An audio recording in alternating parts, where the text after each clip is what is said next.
सर्वेभ्यो नमो नमः। अहम डॉक्टर उमाकांत शुक्लः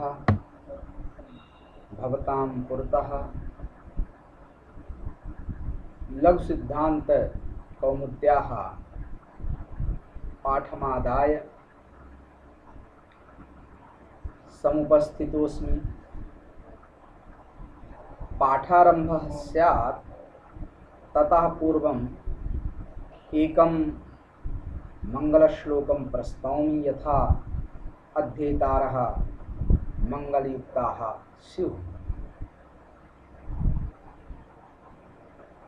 कान्तिः सिता मृषति निन्दितशारदेन्दुर् यत्रैकतो विलसितामसिताङ्गशोभाम् वृन्दावनेऽपि कृतयामुनगाङ्गसङ्गम् राधा मुकुन्दयुगलं तदहं नमामि। राधा मुकुन्दयुगलं तदहं नमामि। यथा भवन्तः जानन्ति पाठोऽयं हिन्द्यां चलति, तर्हि हिन्दीम् अनुसरामः। क्रमप्राप्त सूत्रम् ईदुदेत् द्विवचनं प्रगृह्यं यच्च प्रगृह्य संज्ञां करोति तत् व्याख्यानत्वेन प्रस्तौमि। क्रम प्राप्त जो सूत्र है जिस पर हम लोगों को आज पाठ के रूप में विचार करना है वह है ईदुदे द्विवचनम प्रगृह्यम।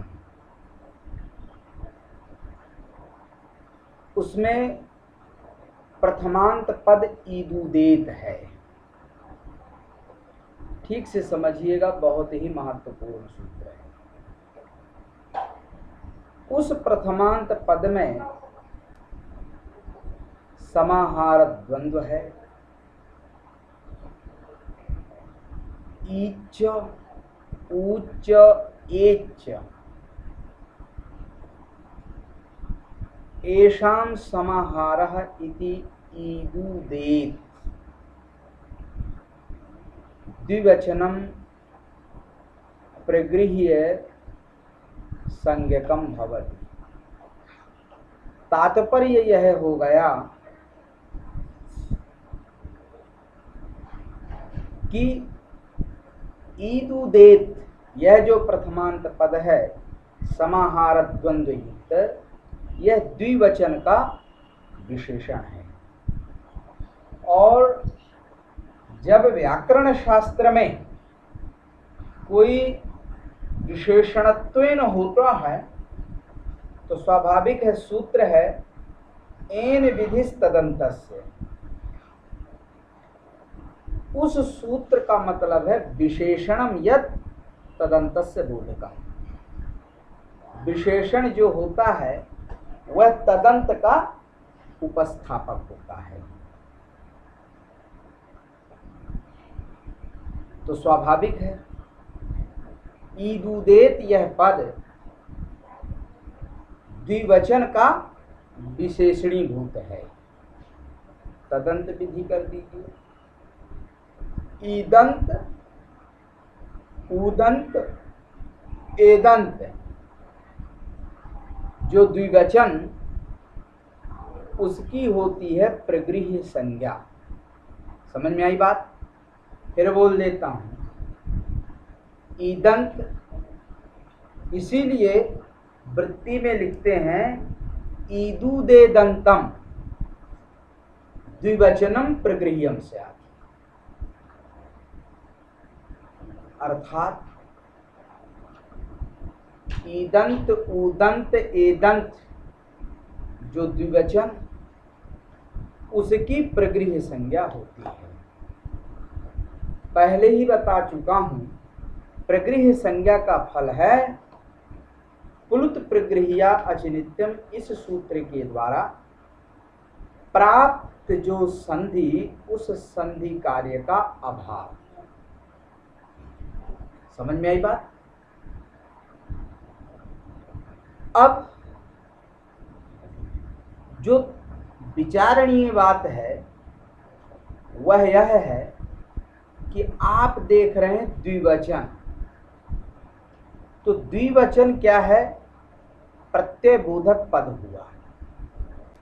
और आप जानते हैं एक नियम है, प्रत्यय ग्रहणे यस्माद् विहितस् तदादेः तदन्तस्य ग्रहणम्।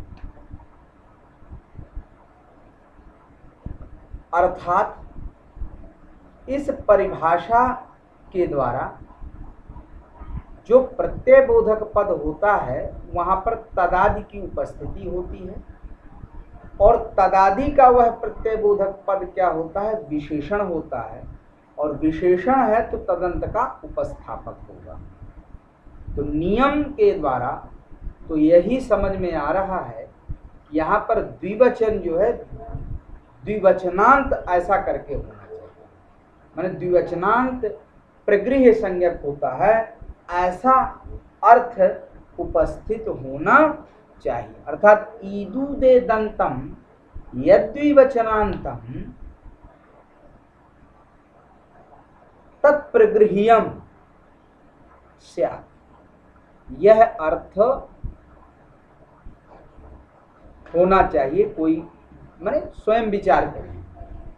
तो आपके ज्ञान के लिए बता दें, बहुत ये जिज्ञासा लगभग लोग कर देते हैं कि भैया द्विवचन है, प्रत्ययबोधक पद है, तो तदादि की उपस्थिति होगी, तदादि विशेषक तदंत विधि होना चाहिए। द्विवचन कैसे बोल रहे? द्विवचनांतम ऐसा होना चाहिए। तो आप इस तरह की शंका यदि होती है तो इसका प्रत्युत्तर करिए। चूंकि यह सूत्र संज्ञा सूत्र है, संज्ञा सूत्र साक्षात शक्तिग्राहकत्वम संज्ञा सूत्रत्वम शक्तिग्राहक है, तो संज्ञा सूत्र होने के कारण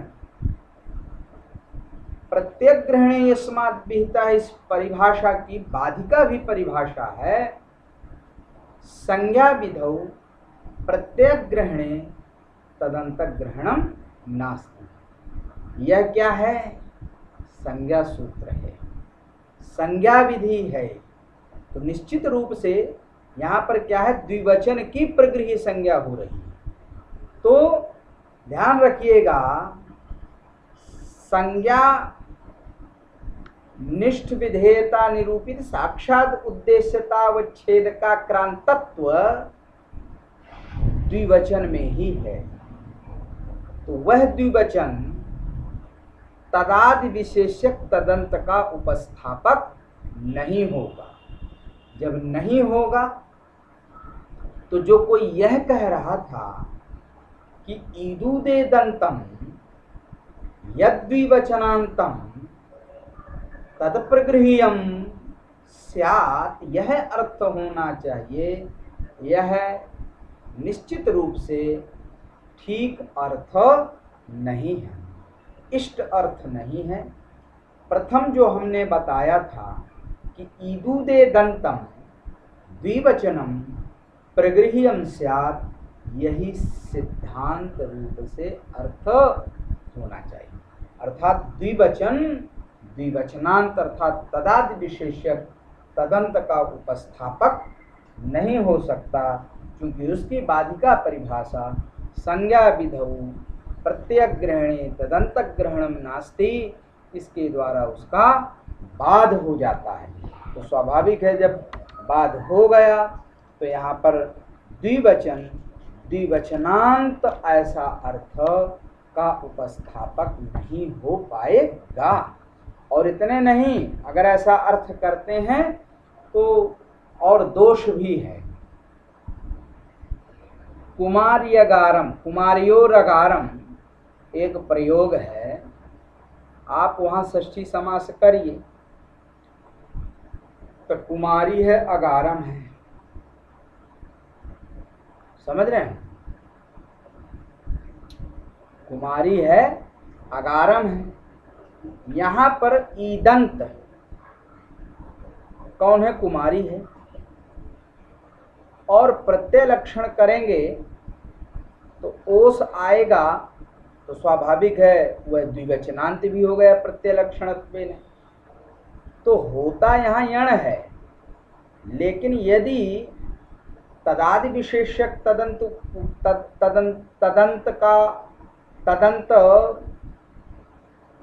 तदंतत्व अर्थात तदंत विधि द्विवचन से करेंगे तो द्विवचनांतत्वेन कुमारी यह प्रत्यय लक्षणत्वेन ओस को ला करके द्विवचनांत वह बनेगा, प्रगृही संज्ञा होगी।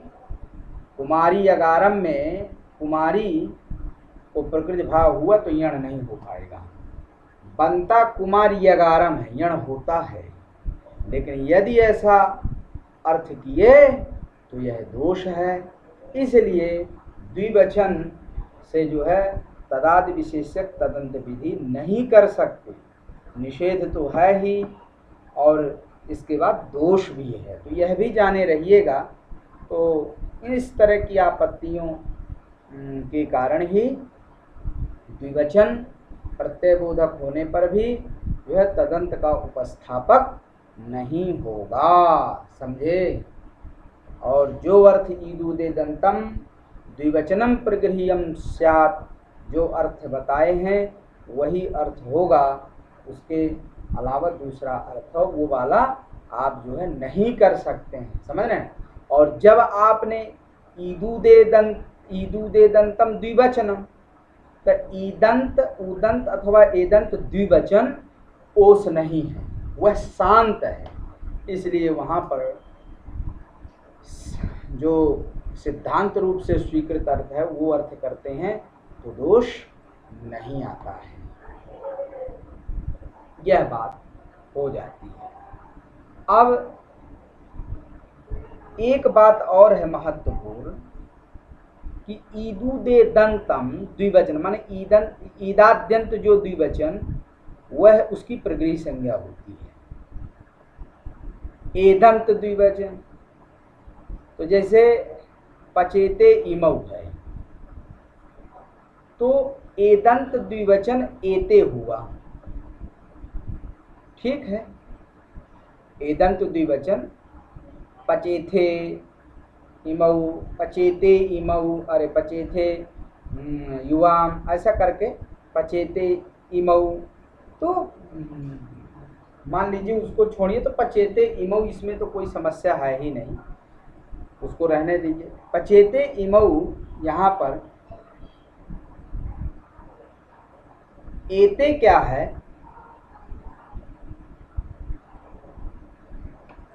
एदंत द्विवचन हुआ, अर्थात एकार है अंत में जिसके, ऐसा द्विवचन एते हो गया, ठीक है? वहीं पर यदि बात की जाए तो जैसे हरिएतौ है, विष्णु इमौ है, तो इकारांत द्विवचन, वहां पर तो इकार ही है, तो इकारांत द्विवचन है ही नहीं, उकारांत द्विवचन है ही नहीं, समझिए बात को। इकारांत द्विवचन चाहिए, उकारांत द्विवचन चाहिए। तो यदि इस तरह की कोई आपत्ति करे तो उसका प्रत्युत्तर करिएगा, देवदत्तस्य एक एव पुत्रः स एव ज्येष्ठः स एव मध्यमः स एव कनिष्ठः। तो जैसे एक में ही कनिष्ठत्वादि व्यवहार होते हैं, उसी प्रकार से अर्थात व्यपदेशिवद एकस्मिन्, इसी प्रकार से एक में ही मुख्य व्यवहार अर्थात ईदंत द्विवचन माने ईदंत व्यवहार इकार में ही हो जाएगा, वर्ण में ही हो जाएगा व्यपदेशवद भाव से। उकार में उकार ही उकारांत द्विवचन हो जाएगा, उदंत द्विवचन हो जाएगा। तो यदि कोई ऐसी आपत्ति करे तो वहां पर यही प्रत्युत्तर करिएगा, व्यपदेशवद भाव से वे जो हैं ईदंत द्विवचन और विष्णु इमौ में उदंत द्विवचन की प्राप्ति हो जाएगी, समझ रहे हैं ना। और वर्ण रूप में भी तदंत का बोधन कर लीजिएगा। इस तरह से समझ रहे हैं ना, क्योंकि अगर हरि है, हरि एतौ है, विष्णु इमौ है, यहाँ पर गंगे अमु हैं, अगर वर्ण रूप में तदंत का बोधन नहीं करेंगे तो निश्चित रूप से ये जो है ईदंत उदंत एदंत द्विवचन यहाँ मिलेगा ही नहीं, समझ रहे ना। तो इसलिए ध्यान रखिएगा कि ईदुदंत द्विवचना भाव होते हुए भी ईदूद ग्रहण सामर्थ्यात ईद ऊद रूप जो द्विवचन, समझ रहे ना, वो माने इकार वर्ण रूप में भी, वर्ण रूप में जो द्विवचन है वहां पर भी सामर्थ्य के आधार पर सूत्र की प्रवृत्ति अर्थात प्रगृह संज्ञा की जाएगी, प्रगृह संज्ञा होगी। समझ में आई बात। तो अब उदाहरण क्रम से समझ लेते हैं। पहला उदाहरण हरि एतौ। हरि एतौ क्या है? ईदंत द्विवचन नहीं है, ईदुदे दंतम, समझ रहे ना, द्विवचना भाव होते हुए भी ईदुदे दंत ग्रहण सामर्थ्यात ईदुदेत ग्रहण सामर्थ्यात ईद इकार उकार रूप जो वर्ण द्विवचन उसमें भी सूत्र ईदुदे द्विवचनम की प्रवृत्ति हो जाएगी। तेन क्या होगा, इकार द्विवचन भी ईदंत द्विवचन कहलाएगा और उसकी प्रगृही संज्ञा आप कर देंगे। प्रगृही संज्ञा का फल यह हुआ कि हरि एतौ में प्राप्त जो इको यण से यण है वह यण संधि नहीं होगी, अर्थात जैसा है वह वैसा ही रह जाएगा। फिर इसके बाद दूसरा उदाहरण विष्णु इमौ, यह भी उदंत द्विवचन यद्यप करके है उकार ही, लेकिन फिर भी उकार में भी विपदेशीवत एकस्मिन् से लौकिक न्याय से लोक न्याय से इकार रूप उकार रूप वर्ण भी उदंत द्विवचन कहला जाएगा न्याय के बल पर। तेन उसकी जो है उदंत द्विवचन मणकार उत्तरवर्ती उकार, उसकी आपने की प्रगृह संज्ञा। तो प्रगृह संज्ञा का फल हुआ प्लुत प्रगृह अचिनित्यम, इस सूत्र के द्वारा प्रकृति भाव। प्रकृति भाव जब आपने कर दिया तो जैसा का तैसा अर्थात संधि कार्यम न लभन्ते एतादृशानि रूपाणि, समझ रहे हैं। तो इस तरह से यहाँ पर प्राप्त जो विष्णु इमौ में यण रूप संधि है वह संधि कार्य नहीं होगा, जैसा है उसी प्रकार से रह जाएगा। विष्णु इमौ ये इस तरह से हो जाएगा। अब गंगे अमु यह है, गंगे अमु में भी समझिए बात को, गंगा गंगे गंगा द्विवचन हुआ तो ये एदंत द्विवचन नहीं, एकार रूप द्विवचन, तो एकार भी एदंत द्विवचन कहला जाएगा व्यपदेशीवद एकस्मिन् से लौकिक न्याय के आधार पर। तेन यहाँ पर ईदुदे द्विवचनम प्रगृह्यम इस सूत्र के द्वारा प्रगृह संज्ञा हो जाएगी। प्रगृह संज्ञा का फल यह हुआ एचो एवायावाह, इस सूत्र से प्राप्त जो अयादेश है वह अयादेश नहीं होगा, स्वरूपेण अवस्थिति ही रह जाएगी। गंगे अमू ऐसा ही रह जाएगा। अब देखिए आती है बात प्रगृह्यम भवति। कई बार जिज्ञासा हो जाती है प्रगृह्य क्या है, हैं? तो मैंने वहाँ पर भी बताया प्लुत तो त्रिमात्रिक जो अच होता है, समझे, त्रिमात्रिक उकार सदृश, समझे, त्रिमात्रिक जो अच होगा उसकी प्लुत संज्ञा होती है, वो प्लुत है। प्रगृह्य की बात करें तो प्रकृत्या गृह्यते उच्चार्यते यत् पदम तत्प्रगृह्यम। ध्यान रखिएगा, प्रकृत्या गृह्यते उच्चार्यते यत् पदम तत्प्रगृह्यम। समझ रहे ना? अर्थात जैसा है वैसा ही जब हम किसी पद को उच्चारण करते हैं वो प्रगृह्य कहलाता है। तो आपने देख ही लिया। यदि प्रगृह्य पद की बात करें सिद्धि की तो ध्यान रखिएगा प्रा उपसर्ग पूर्वक ग्रह उपादाने धातु है और सूत्र है जो है कृत्य प्रक्रिया का पदास्वैर बाह्य पक्षेषु च। ध्यान रखिएगा पदास्वैर बाह्य पक्षेषु च, यह सूत्र है। पद में अस्वैरी और बाह्य और पक्ष, इन अर्थों में कर्मणि, ध्यान रखिएगा, कर्म में जो है ग्रह धातु से क्यप का निपातन होता है। निपातनात् कर्मणि क्यबंत होता है। तो प्र है, ग्रह है, क्यप करेंगे, काकीत संज्ञा पाकीत संज्ञा, और कित रहते हुए यहाँ पर ग्रह में जो रेफ है उसको संप्रसारण पूर्व रूप गृह्य हो जाएगा। या है गृह्य प्रगृह्य, और इसके बाद जो है सुआया अमुआ में पूर्व रूप प्रगृह्यम। इस तरह से इस पद की भी सिद्धि समझना चाहिए। लगभग जो भी बातें हो सकती थीं वह ईदुदे द्विवचनम प्रगृह्यम की हमने बताई, उदाहरण भी बताया, उसमें ठीक तरह से आप समझिए। इसी से संबंधित दूसरा सूत्र है लगभग अदसो मात। समझिए बात, अदसो मात में क्या है?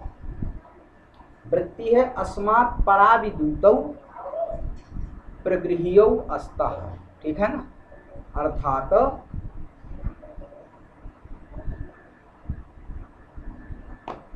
अदस संबंधी जो अदसह है ना, अदसो मात, तो अवयवावयवी भाव संबंध में षष्ठी है। तो अदस शब्द का अवयव जो मकार, और उस वहाँ पर क्या है वो दिग्योग पंचमी है। तो निश्चित रूप से तस्मात् दिक्तुत्तर से इस सूत्र की उपस्थिति हो करके अव्यवहितत्वांश की उपस्थिति होती उसके द्वारा। तो अदस शब्द अवयव जो मकार, तदव्यवहितोत्तरत्व विशिष्ट जो इकार उकार, उनकी होती है प्रगृह्य संज्ञा। ध्यान रखिएगा, उनकी होती है प्रगृह्य संज्ञा। अब एक बात जो समझने की है कि पूर्व सूत्र में द्विवचन को लेकर के ये विशेषण थे और वहाँ पर तदंत के बोधक थे। एक बात और बता देते हैं पहले, एकार यहाँ नहीं आता है, समझिएगा बात को। इकार उकार ही, उसमें एक देश में स्वरितेनाधिकार सूत्र है, उसके आधार पर स्वरितत्व प्रतिज्ञापन होता है। तो यद्यप करके नियम है कि संनियोग शिष्टानाम सहवा प्रवृत्ति सहवा निवृत्ति, साथ में ही तीनों को आना चाहिए था, लेकिन फिर भी उसमें यदि एक देश में प्रतिज्ञापन स्वरितत्व का प्रतिज्ञापन हो तो स्वरितत्व के आधार पर एक देश का भी अधिकार हो जाया करता है। तो यहाँ पर भी केवल ईदूत इकार उकार ही आएंगे, इकार नहीं आता है। उसका एक कारण भी है ना आने का। ना आने का कारण यह है चूंकि कहीं पर भी अदस शब्दावयव मकाराव्यवहितोत्तरत्वेन वहाँ पर एकार की उपस्थिति नहीं है, कहीं पर भी एकार उपलब्ध नहीं होता है। तो जब नहीं होता है तो फिर उसका आने का भी कोई उद्देश्य नहीं होता है, क्योंकि कोई प्रयोजन होगा तभी ना किसी की आप जो है अनुवृत्ति करेंगे। तो जब कोई प्रयोजन नहीं है तो इसीलिए जो है लक्ष्याभावात कह लीजिए, यहाँ पर इकारानुवृत्ति नहीं होती है, ये ध्यान रखिएगा। समझ में आ रही बात। और जहां तक बात बता दें, यद्यपि करके भले ही वहां पर इकार उकार इकारांत उकारांत के बोधक, लेकिन स्वरितेनाधिकार सूत्र में जो अधिकार है अधिकृति ही अधिकार, समझ रहे हैं ना। कर्मणि जो है अथवा भाव में आप वो करके अधिकार शब्द को, और अधिकारस्य उत्तरोत्तर संबंध, और उत्तरोत्तर संबंध का मतलब यह है कि अनंतर जो सूत्र है वहां पर संबंध होगा जिसका अधिकार आप करोगे। ईदूत आप अधिकृत करने वाले हो स्वरितेनाधिकारा के आधार पर। अधिकार दो तरह का होता है, एक होता है शब्दाधिकार, एक होता है अर्थाधिकार। अर्थाधिकार यह है कि जिनका आप अधिकार कर रहे हो, जहां से कर रहे हो, वहां पर जो उसका अर्थ है उनका वही अर्थ जहां संबंधित होंगे वही अर्थ वहां पर होता है। यह क्या होता है, जब शब्द अर्थेन सहितः अधिकृतो भवति तर्हि अर्थाधिकार। और पता चला कि अधिकृत जो शब्द है अर्थम परित्यज्य यतः अधिक्रियते, जहां से उसका अधिकार किया जा रहा है, यदि अर्थम परित्यज्य केवलम पृथगर्थम बोधयितुम अधिक्रियते, माने जो अर्थ वहां पूर्व सूत्र में था उसको त्याग करके किसी अर्थांतर युक्त जब अधिकार होता है तो वो जो है शब्दाधिकार होता है, माने शब्द का अधिकार हुआ, अर्थ नहीं आया। यहाँ पर भी वो जो है शब्दाधिकार ही समझिए। वहाँ पर ईदंत उदंत के बोधक थे, यहाँ पर जब आएंगे तो केवल मात्र जो है ये इकार और उकार के ही बोधक होंगे। ध्यान रखिएगा, इकारांत उकारांत के बोधक नहीं होंगे, यह भी जाने रहना चाहिए। उदाहरण देख लेते हैं। उदाहरण क्या है? पहला उदाहरण है अमी ईशा। ध्यान रखिए, अमी ईशा क्या है? और देखिए द्विवचन भी नहीं आएगा, नहीं तो अमी तो सीधा बहुवचन है, समझे। तो अमी ईशा यहाँ पर क्या है? अदश शब्द से जस विभक्ति लाओगे बहुत्व की विवक्षा में, तदादीनांच तदादीनाम अत्व करोगे, पर रूप करोगे, समझे, आद हुआ। और चूंकि यह सर्वनाम है तो वहां पर जस शसो शी करोगे, शकार की संज्ञा इकार, गुण करोगे आदि, और एत ईद बहुवचने सूत्र है, उससे जो है ईत्व करोगे इकार को और मत्व कर दोगे। अमी ईशा क्या है? यहाँ पर प्राप्त है सवर्ण दीर्घ। समझिए बात को, सवर्ण दीर्घ नहीं होना चाहिए, समझे। इसीलिए अब सूत्र लगा अधसोमात। समझिएगा, अधसोमात क्या कहता है? अदश शब्दावयव जो मकार, अदश शब्द है तदवयव मकार, उससे अव्यवहितोत्तर इकार है कि नहीं है? अमी में मकारोत्तर मकाराव्यवहितोत्तर इकार है, उस इकार की आप करेंगे इसी से प्रगृह संज्ञा।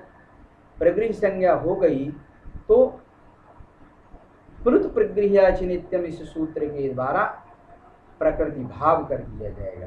अर्थात जैसा है वैसे रह जाएगा, वहाँ पर किसी भी तरह की संधि नहीं होगी।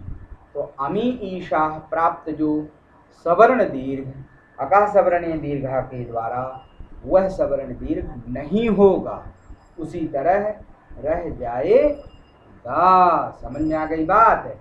तो यह चीज समझे रहना चाहिए। हो गया।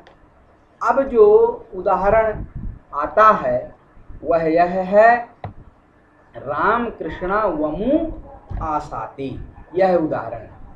तो आपको इतने से ही मतलब है कि अमु है आसाते, आदर्श शब्द है, अमु में आदर्श शब्द ही प्रकृति है उसकी, तत्संबंधी मकार, अमु में मकार है ही, उससे अव्यवहितोत्तर उकार है, मकार उत्तरवर्ती उकार, उस उकार को इको यण से प्राप्त यण है, वह यण ना हो, इसलिए अधसोमात से आप क्या कर दीजिए, प्रगृह संज्ञा। अब प्रगृह संज्ञा का फल हुआ प्लुत प्रगृह्या अच नित्यम, इस सूत्र के द्वारा प्रकृति भाव। समझ में आ रही बात? तो ये जैसा है वही स्थिति रह जाएगी, स्वरूपेण स्थिति रह जाएगी, अवस्थिति रहेगी। समझ रहे ना? राम कृष्णऊ अमु आसाते, ये जो है पुल्लिंग के द्योतन के लिए यहाँ पर राम कृष्णऊ ये जो है रख दिया गया है। समझे? तो अमु में उकार को प्राप्त जो यण है, इको यण जी इस सूत्र के द्वारा, वह यण नहीं होगा जब आपने प्रगृह संज्ञा कर दी। और प्रगृह संज्ञा का फल जो है यही हुआ कि स्वरूपेण अवस्थिति नित्यम के द्वारा हो जाएगी। अगर इसकी सिद्धि की बात देखें, अमु की बहुत ज्यादा प्रासंगिक नहीं है लेकिन बोल देते हैं, आदर्श शब्द है। आदर्श शब्द से क्या है, और एक चीज और बता दें, ये पुवाचक आदर्श शब्द है। यह क्या है? पुलिंग आदर्श शब्द है। पुलिंग आदर्श शब्द से ही औविभक्ति लाइए, तदादित्व, पररूपत्व, ये सब चीजें कर लीजिएगा। तो तदादि नाम अत्व किए, पररूप किए, आदा और उधर औ है द्विवचन, पुलिंग है चूंकि, तो वृद्धि हो जाएगी वृद्धि रेची से, तो आदव हो गया। अदसो असेर दादुर दोमा से जो है अवकार को उत्व और मत्व कर दीजिए, अमु यह बन जाएगा। ठीक है ना? और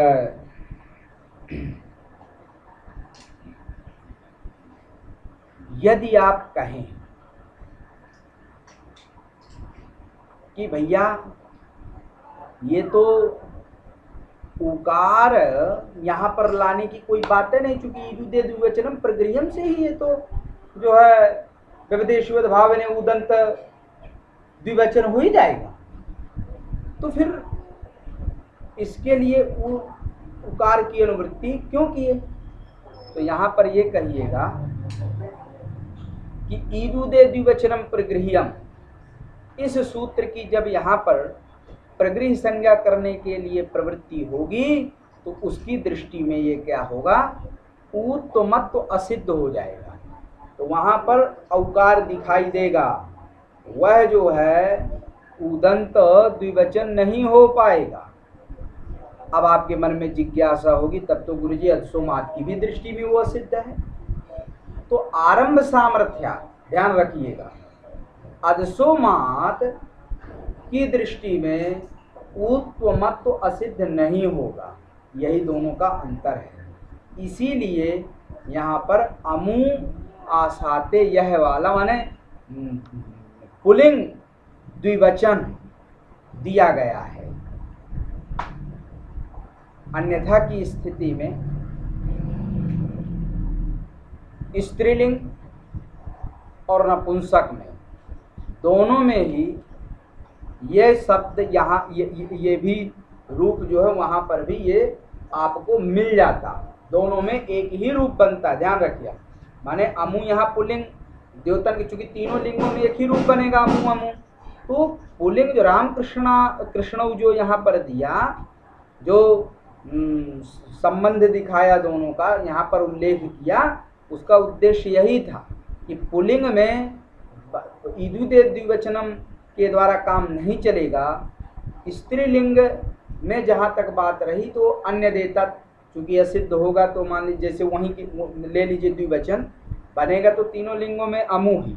लेकिन यदि उसकी बात करें नपुंसक और स्त्री की, तो अदस शब्द से जब आप स्त्री या नपुंसक में लाओगे आप तो औ आएगा द्विवचन में, तो औंगापस से शी माने वो करिए तदादित्व तो करिएगा आप, पररूपत्व तो करिएगा, और स्त्रीत्व को विवक्षा में टाप करके औंगापा से जो है शी आदेश करिएगा।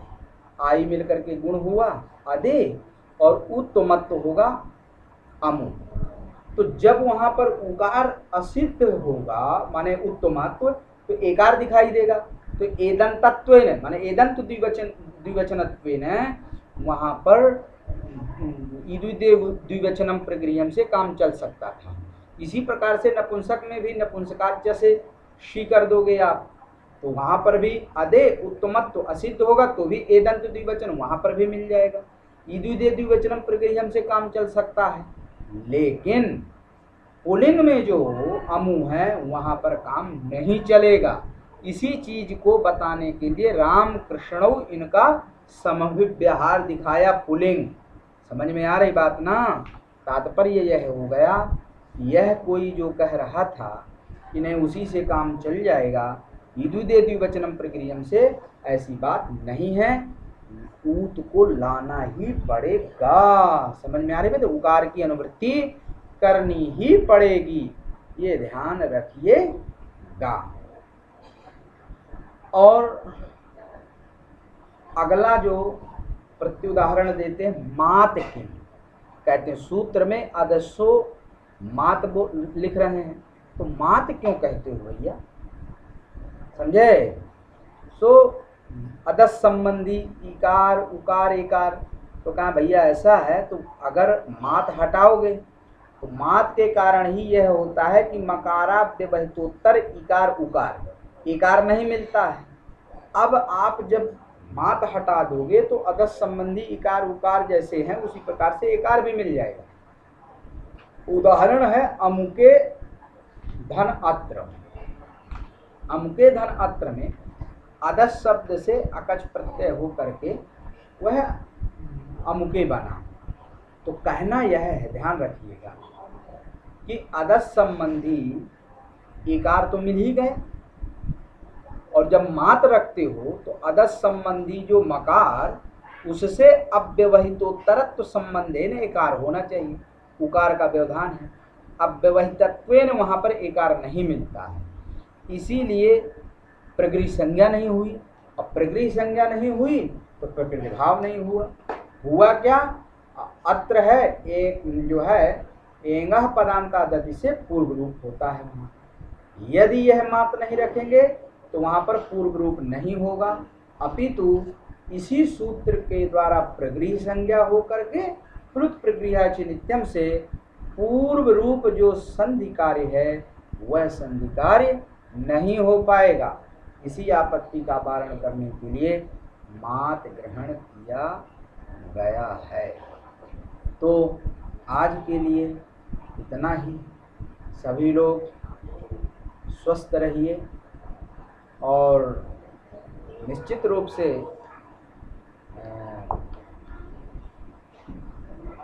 लोक कल्याण में की गई उद्घोषणा माननीय हमारे देश के यशस्वी प्रधानमंत्री जी के द्वारा कि सभी लोग वैक्सीन लें, तो निश्चित रूप से हमारा भी निवेदन है कि अपने स्वास्थ्य को ध्यान रखते हुए, देश के स्वास्थ्य को ध्यान रखते हुए आप भी वैक्सीन लीजिए, वैक्सीनेटेड हुइए। मैंने भी एक डोज ले ली है और बहुत पहले ही, और दूसरी डोज का मेरा जो दिनांक है वो अगस्त का है। तो ठीक है, स्वस्थ रहिए, अपना ध्यान रखिए और योगासन वगैरह करिए। पुनः अगले एपिसोड में, अगले पाठ में मिलते हैं। सभी के लिए नमस्कार।